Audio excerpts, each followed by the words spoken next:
Amén. Gloria a Dios. Pueden sentarse, hermanos, y abrir su palabra, Romanos capítulo 15.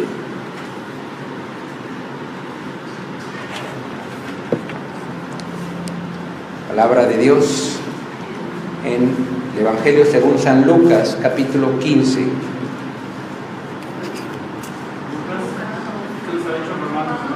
San Lucas, perdón. No, es que andaba perdido yo, pero ya el Señor fue a buscar. Aleluya. Bien, esta parábola que vamos a ver el día de hoy, hermanos, es quizá la más conocida a nivel mundial, ¿sí? Se le conoce como la parábola del hijo pródigo. Pródigo significa disipador, despilfarrador, derrochador. Y probablemente no sea un título muy adecuado. Para mí existen otros títulos mejores, como la parábola de los dos hijos perdidos o la parábola del Padre misericordioso. Veíamos en las parábolas anteriores, tanto de la oveja como de la moneda perdida, el contexto está en Lucas 15, 1 y 2, en donde sale cuál es el propósito por el cual nuestro Señor Jesucristo enseña estas tres parábolas seguidas. Y el propósito era la respuesta a la queja que hubo en los fariseos y en los escribas de que nuestro Señor Jesucristo recibía a los pecadores y a los publicanos. Lo que Jesús les está diciendo es que mientras ellos debían de ser el canal para llevar a la gente a Dios, ellos no tenían amor, interés ni misericordia por los perdidos. Y es cuando empieza esta serie de parábolas. En ese capítulo 15 hay tres palabras: perdió, perdido, pierde, que se repiten 7 ocasiones en todo el capítulo. Y eso nos enfatiza la condición perdida del hombre y recalca la misericordia de Dios por el hombre pecador y arrepentido y la alegría por su conversión. En esta parábola que vamos a leer del versículo 11 al 24. Dice así, en el nombre de nuestro Señor. También dijo: un hombre tenía 2 hijos. El menor de ellos dijo a su padre: Padre, dame la parte de los bienes que me corresponde, y le repartió los bienes. No muchos días después, juntándolo todo, el hijo menor se fue lejos a una provincia apartada, y ahí desperdició sus bienes viviendo perdidamente. Y cuando todo lo hubo malgastado, vino una gran hambre en aquella provincia y comenzó a faltarle. Y fue y se arrimó a uno de los ciudadanos de aquella ciudad, el cual envió a su hacienda para que apacentase cerdos. Y deseaba llenar su vientre de algarrobas que comían los cerdos, pero nadie le daba. Y volviendo en sí, dijo: ¿cuántos jornaleros en casa de mi padre tienen abundancia de pan, y yo aquí perezco de hambre? Me levantaré e iré a mi padre y le diré: Padre, he pecado contra el cielo y contra ti, ya no soy digno de ser llamado tu hijo, hazme como a uno de tus jornaleros. Y levantándose, vino a su padre, y cuando aún estaba lejos, lo vio su padre y fue movido a misericordia, y corrió y se echó sobre su cuello y le besó. Y el hijo le dijo: Padre, he pecado contra el cielo y contra ti, y ya no soy digno de ser llamado tu hijo. Pero el padre dijo a sus siervos: sacad el mejor vestido y vestidle, y poned un anillo en su mano y calzado en sus pies, y traed el becerro gordo y matadlo, y comamos y hagamos fiesta, porque este mi hijo muerto era y ha revivido, y se había perdido y es hallado, y comenzaron a regocijarse. Bien, ¿por qué leemos hasta aquí? Porque esta parábola es como una obra de teatro. Tiene dos actos, una primera parte y una segunda. Entonces, ahorita vamos a leer el primer acto, vamos a tratar de enseñar con ayuda del Señor el primer acto.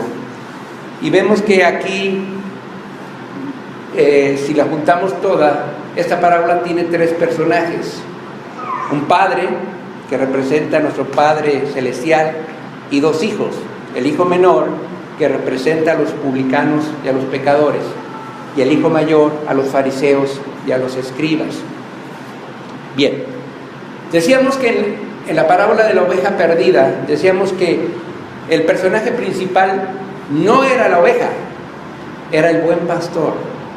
El pastor que dejó a 99 por ir por esa perdida, a pesar de todos los riesgos que implicaba ir por una sola oveja. ¿Sí? Y aquí en esta parábola podemos aparentemente decir, el personaje principal es el hijo pródigo, el hijo perdido, el hijo rebelde, y no es así.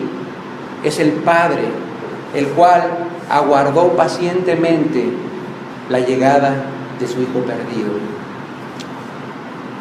Entonces, el primer acto, que es el que acabamos de leer, tenemos a un padre que, de acuerdo a lo que hemos leído, es un padre rico, en el cual sus hijos no tienen necesidad de nada. Tienen buena comida, buena ropa, buena escuela, no les hace falta nada. Y nosotros, cuando tenemos todo, no lo valoramos hasta que lo perdemos. Si tenemos, por ejemplo, un carro y nos lo roban y no tenía nada de seguro ni nada de eso, ahora entendemos el valor que tenía el carro. Cuando nosotros perdemos la vista, no la valoramos hasta que la perdemos y decimos, ¿cuánta falta me hace?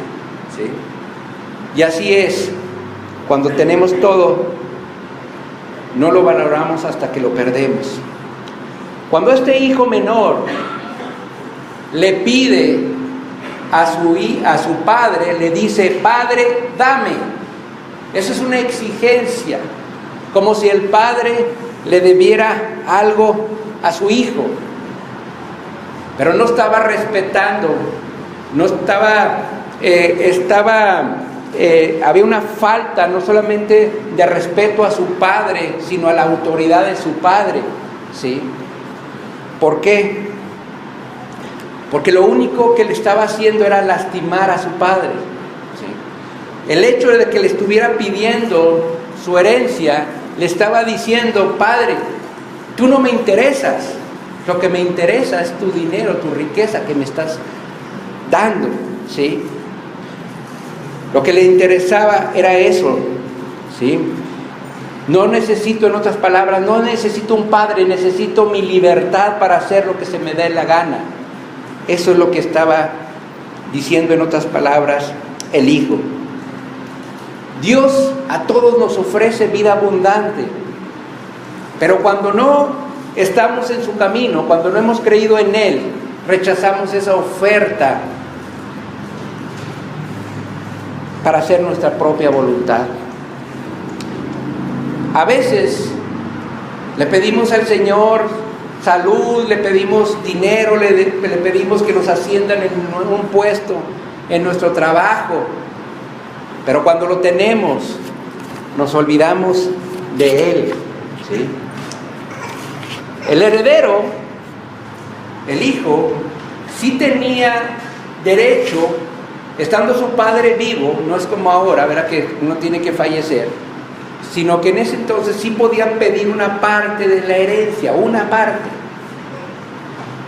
Pero el padre, por amor a sus hijos, y sobre todo al hijo que le estaba pidiendo o exigiendo su parte, le dio a ambos. De acuerdo a la costumbre judía, el hijo menor recibía una tercera parte y el hijo mayor 2/3 partes. O como dice en Deuteronomio capítulo 21, dice que el primogénito recibía el doble, ¿verdad?, que el otro hijo. Este padre jamás forzó a su hijo a que se quedara en casa. Así es nuestro Padre Celestial. No nos forza a permanecer en su casa, ¿sí? Sin embargo, Él nos da a escoger nuestro destino. En Deuteronomio capítulo 13 dice: he puesto delante de ti la vida y la muerte, la bendición y la maldición. Pero ahí no se acaba todo. Dice: escoge la vida para que vivas tú y tu descendencia. O sea, como si fuera un examen, nos da la pregunta, pero nos dice: esta es la respuesta correcta. Pero sin embargo, hay gente que prefiere la muerte, prefiere la maldición, ¿sí?, con tal de no seguirlo. Aquí surge una pregunta. Si leemos así detenidamente, y espero que en su casa también la lea detenidamente, se puede preguntar: ¿por qué el hijo menor? Estamos primero hablando del hijo menor. ¿Por qué el hijo menor, ok, ya tenía la herencia, por qué no se quedó en casa a disfrutar? Ahí tenía todo, ya nomás iba a gastar en sus cosas y nada más. Porque así actúa el pecador. El pecador prefiere las tinieblas que la luz para que sus obras no sean manifiestas, descubiertas.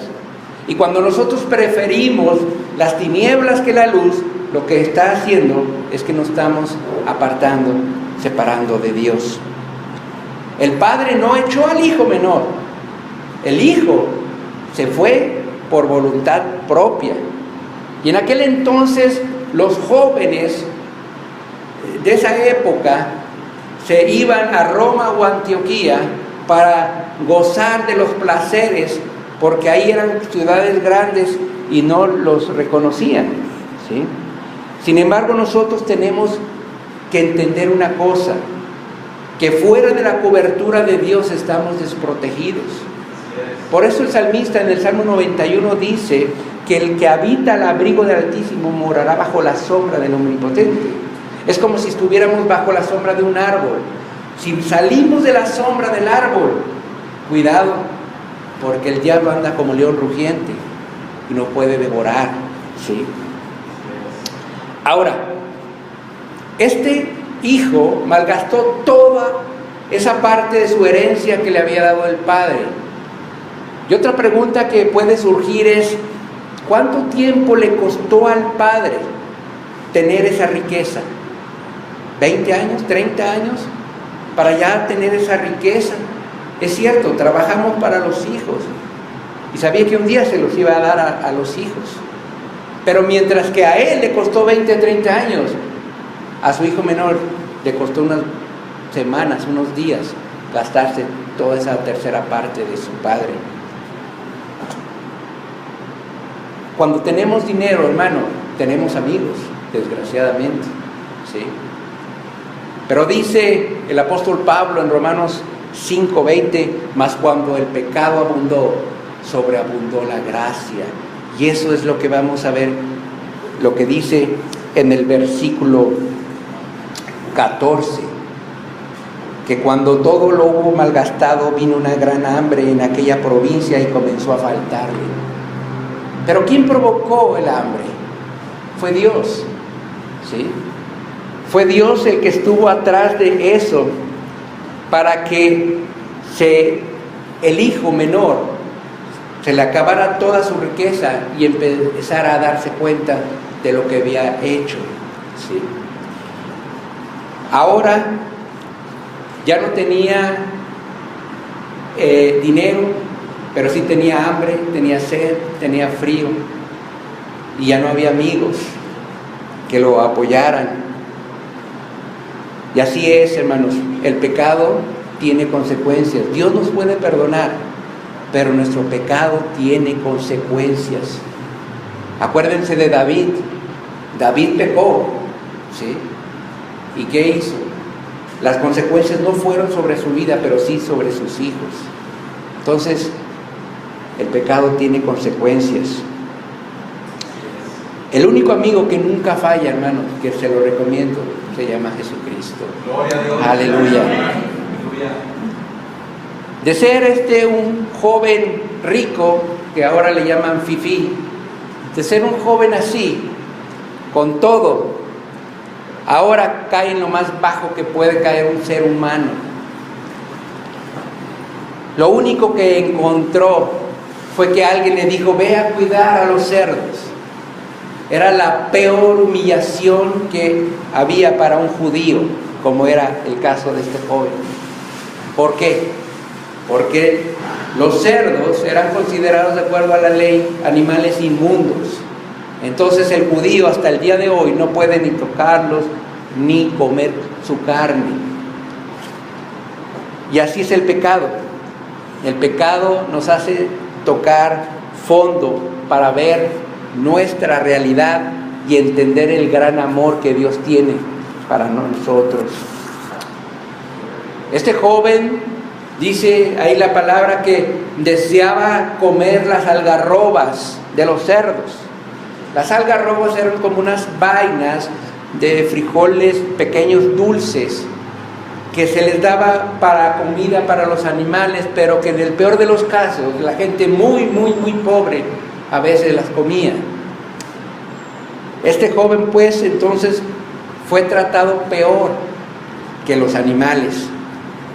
Cuando vivimos en pecado, ¿verdad?, lo único que ese vacío que tenemos lo queremos llenar con pura basura, con pura suciedad, como este joven. Aunque había algo que no había perdido, la honradez. ¿Y saben por qué? Porque a pesar de su gran hambre, no dice la palabra que robó de las algarrobas para comer, sino que solamente veía comer a los cerdos. Ya sus amigos se habían ido, que ya ni un taco le ofrecían. Cuando tenemos necesidad, hermanos, nos damos cuenta quiénes son verdaderamente nuestros amigos. Nuestros amigos no son cuando tenemos abundancia. Nuestros amigos son cuando tenemos necesidad y nos extiende la mano. Esos son verdaderamente nuestros amigos. La gente sin Dios está perdida, está en otro mundo, hermanos. Por eso ahí en el versículo 17 dice: volviendo en sí, dijo: ¿cuántos jornaleros en casa de mi padre tienen abundancia de pan y yo aquí perezco de hambre? La frase volviendo en sí es que recuperó la conciencia, recuperó la razón. ¿Sí? Lo más seguro, hermano, que yo creo es que había un padre que día y noche no solamente doblaba sus rodillas, sino su corazón para pedirle a Dios que volviera a ese hijo perdido. Porque nadie vuelve en sí por sí mismo, si no está Dios en el asunto. El hambre que Dios mandó le hizo abrir los ojos a este joven. Y a veces solamente cuando tocamos fondo reaccionamos, ¿sí? Pero eso no es lo que Dios quiere, pero es lo que nosotros decidimos. Ya cuando estamos en lo peor de lo peor y no hemos escuchado los consejos, mira que Dios, mira, acércate. Ya cuando estamos en lo más bajo, empezamos a veces a reaccionar.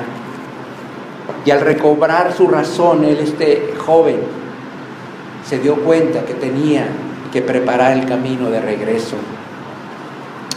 Versículos 18 y 19 dice: me levantaré, iré a mi padre y le diré: Padre, he pecado contra el cielo y contra ti, ya no soy digno de ser llamado tu hijo, hazme como a uno de tus jornaleros.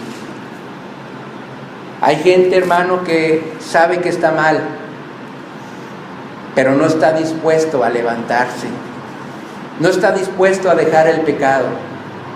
El reconocer que uno está mal no resuelve el problema, sino se levanta y deja su pecado, ¿sí? Por lo tanto, este hijo se levanta y va rumbo a casa de su padre, ¿sí? Pero tenía un plan.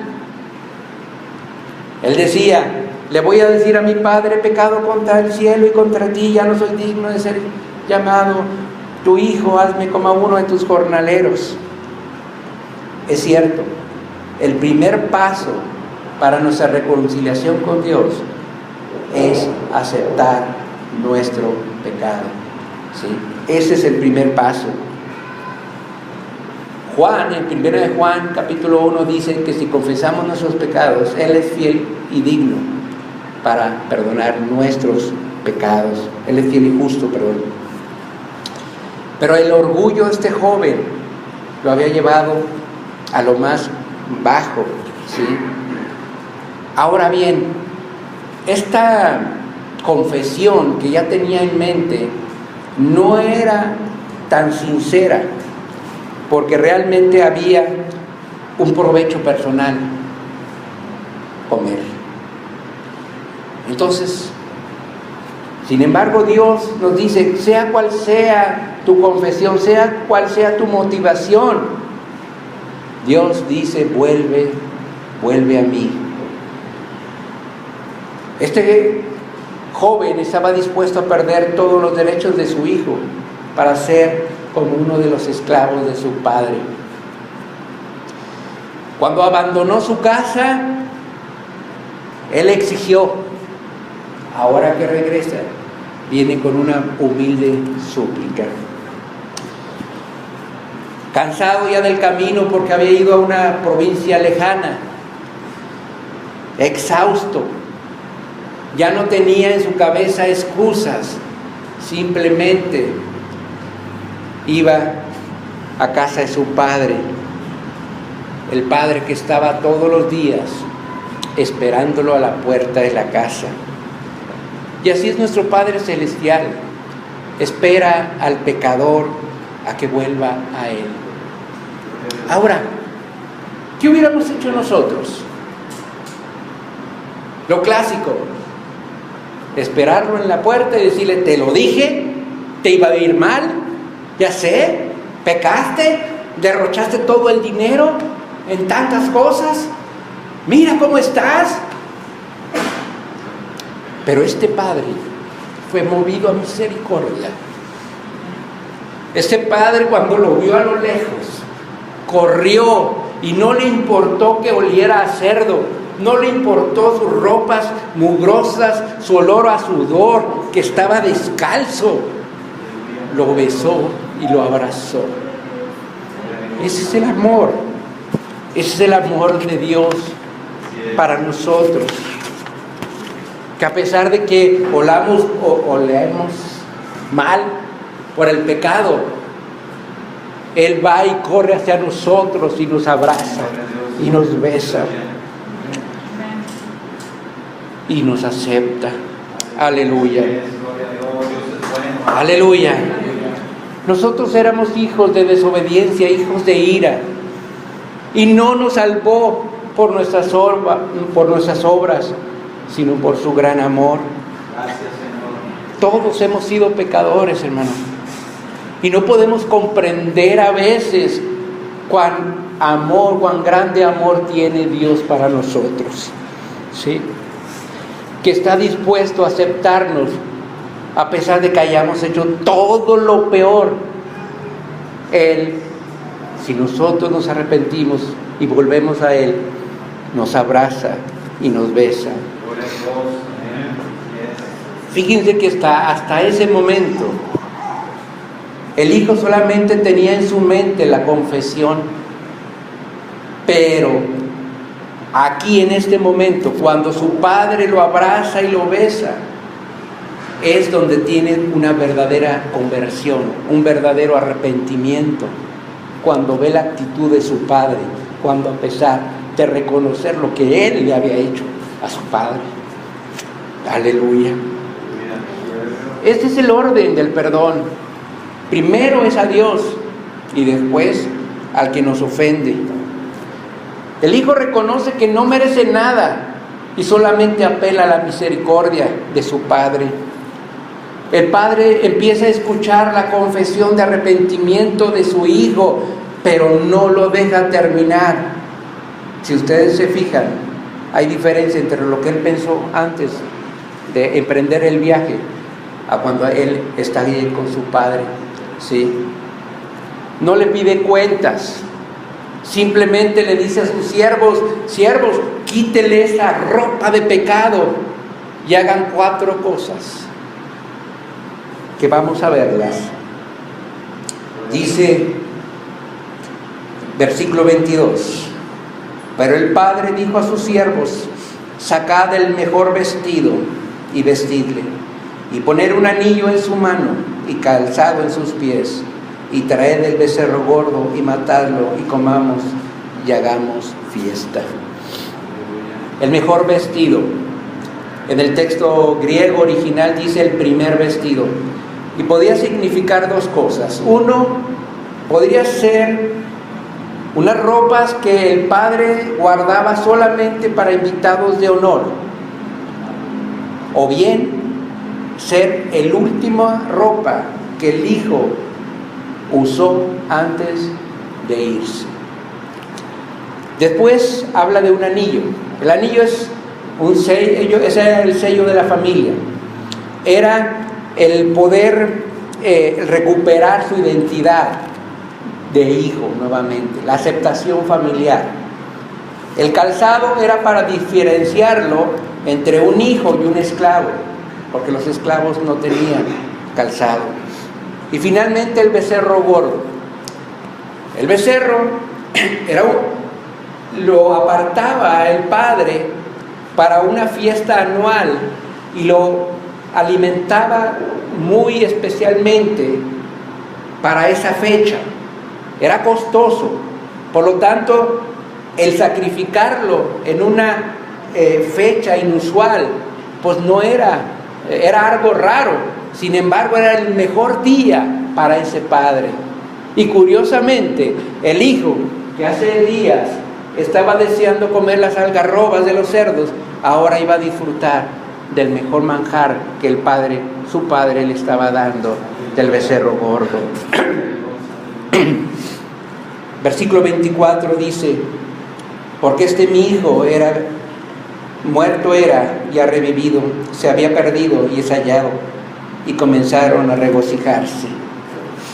Estas palabras, muerto, revivido, perdido y hallado, es así la transformación total de un pecador arrepentido. Y es una razón, una muy buena razón para celebrar. Si hasta aquí acabara la obra, yo creo que toda la gente se pararía y aplaudiría. Y porque volvió la felicidad a ese hogar. Pero ¿qué creen? Hay una segunda parte y no es tan bonita como la primera. Y vamos a leerla. Versículo 24. Porque 25. Y su hijo mayor estaba en el campo. Y cuando vino, llegó cerca de la casa, oyó la música y las danzas. Y llamando a uno de los criados le preguntó: ¿qué era aquello? Él le dijo: tu hermano ha venido y tu padre ha hecho matar el becerro gordo por haberle recibido bueno y sano. Entonces se enojó y no quería entrar.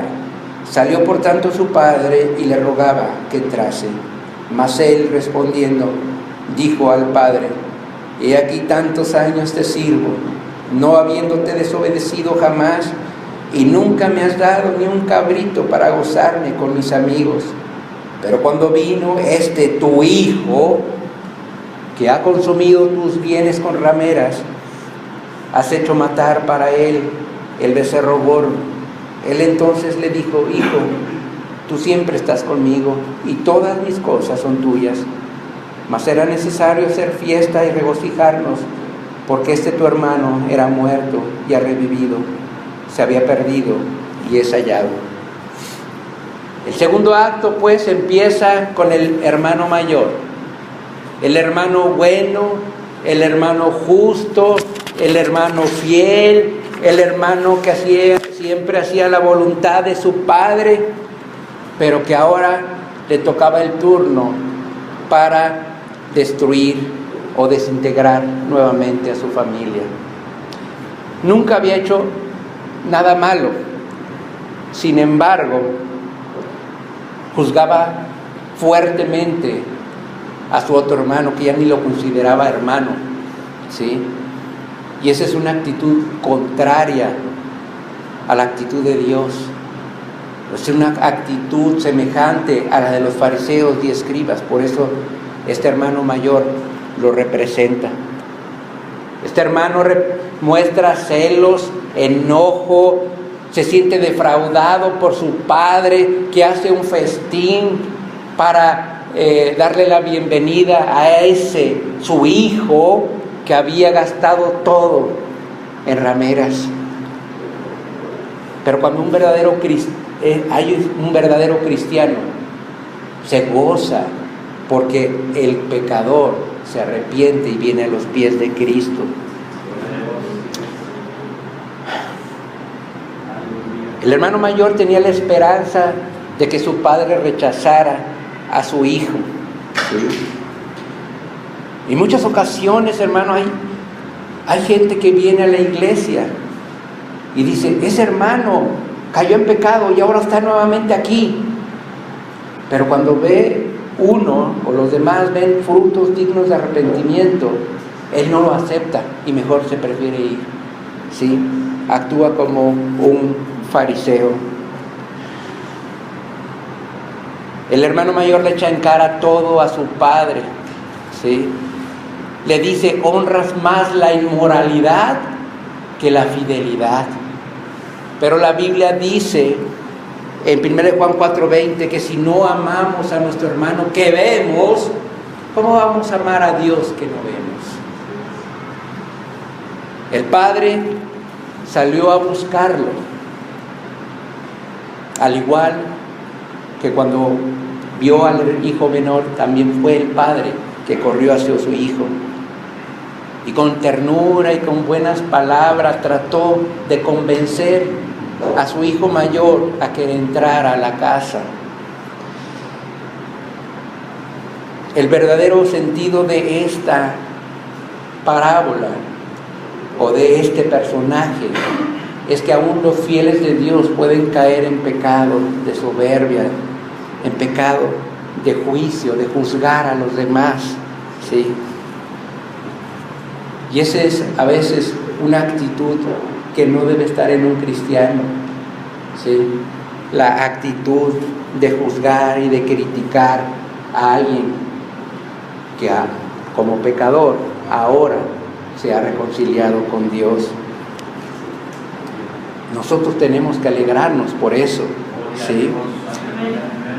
El hermano mayor siempre tuvo la oportunidad de celebrar, pero no quiso, porque todo lo que tenía el padre era de él.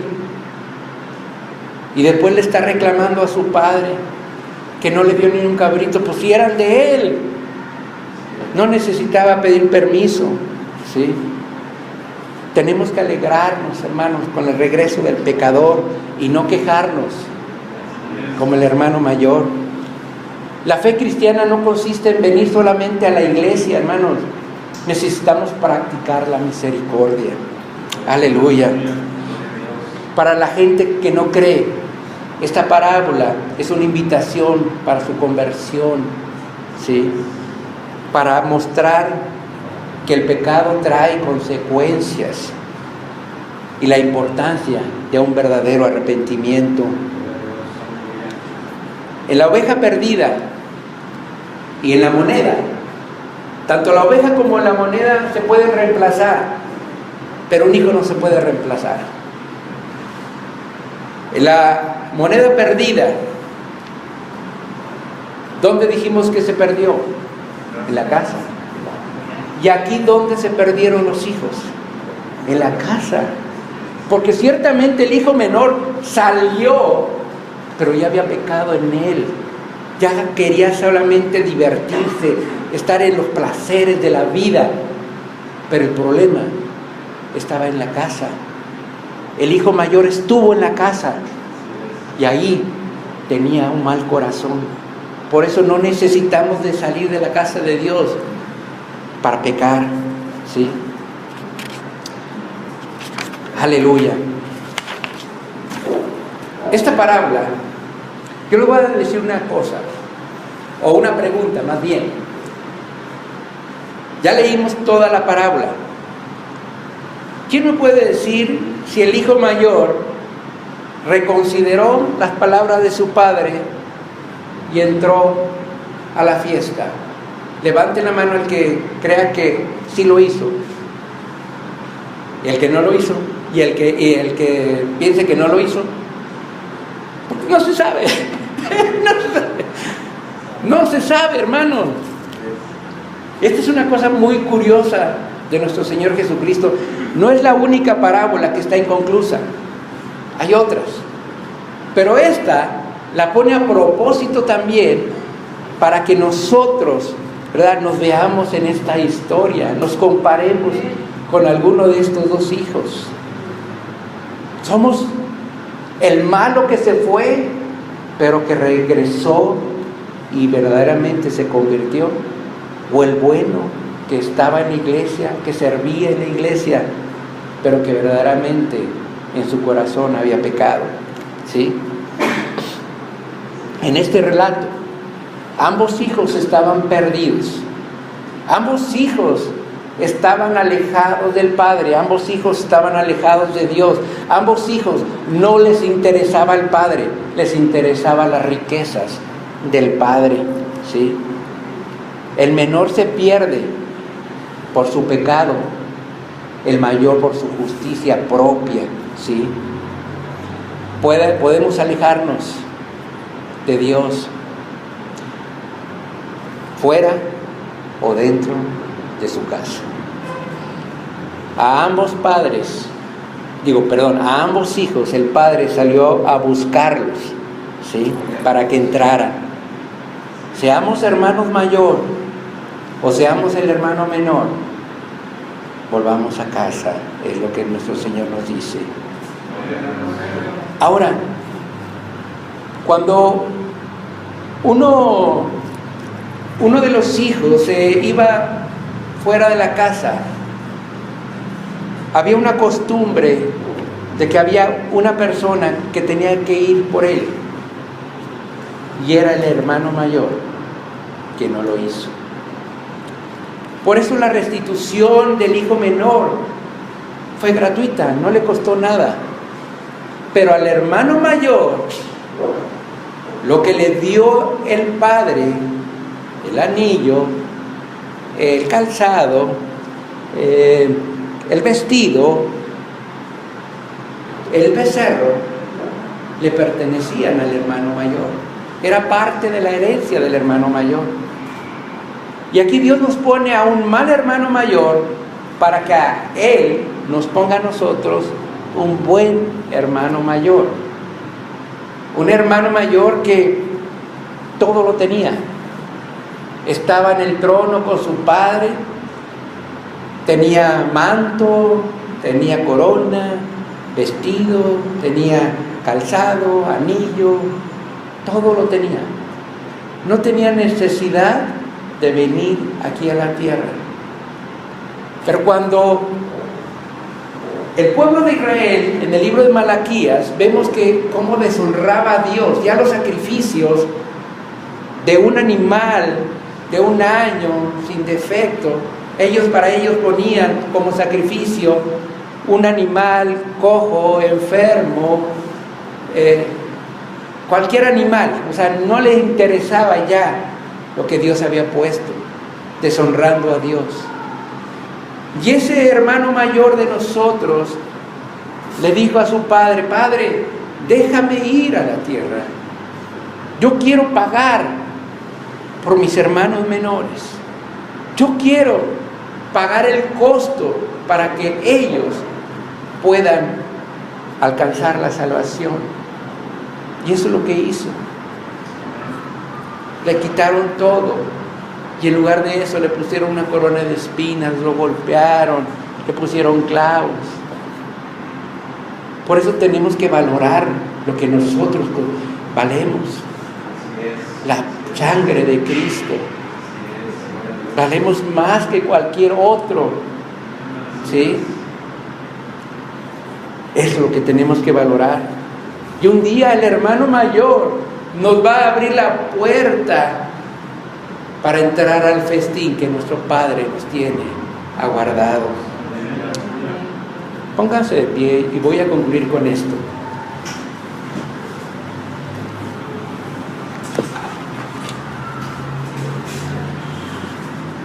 En cada una de las 3 parábolas vemos que es Dios quien busca al hombre, quien hace todo lo posible por encontrarnos, y cuando nos encuentra hace fiesta en los cielos. Debemos, hermanos, entender y valorar todo lo que el Señor hizo. Y siempre va a haber lugar en el corazón de Dios para todo aquel que decida regresar a su casa. Jesús dijo que el que a mí viene no le echo fuera. Pero concluyo con esto: ¿cuántos de los que estamos aquí nos podemos identificar con alguno de los 2 hermanos? Con el hijo menor, que fue a malgastarlo todo, a pecar, hasta llegar a lo más profundo que pueda llegar un ser humano. Pero llegó un momento dado en que Dios hizo que hubiera hambre y que reconsiderara su condición. Y cuando lo hizo, el Padre, en lugar de rechazarlo, lo amó igual que antes de irse. O nos podemos reflejar en el hermano mayor. Es que yo soy bueno, es que soy justo, es que sirvo en la iglesia todos los días, es que hago todo lo que el pastor me dice, pero adentro en mi corazón hay maldad. Esos representan a los fariseos y a los escribas. En esta mañana lo que Dios quiere es que seamos sinceros con cada uno de nosotros. Tenemos, como dice la palabra de Dios, abogado para con el Padre, a Jesucristo.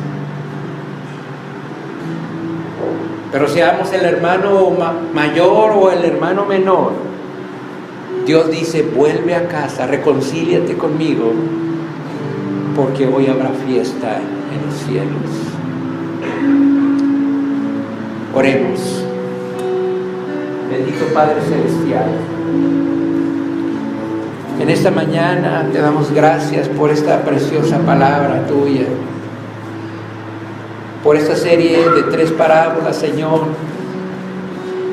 en las cuales tú nos muestras tu gran amor y misericordia por el pecador. Señor, tú no te fijas cuántos pecados uno tiene.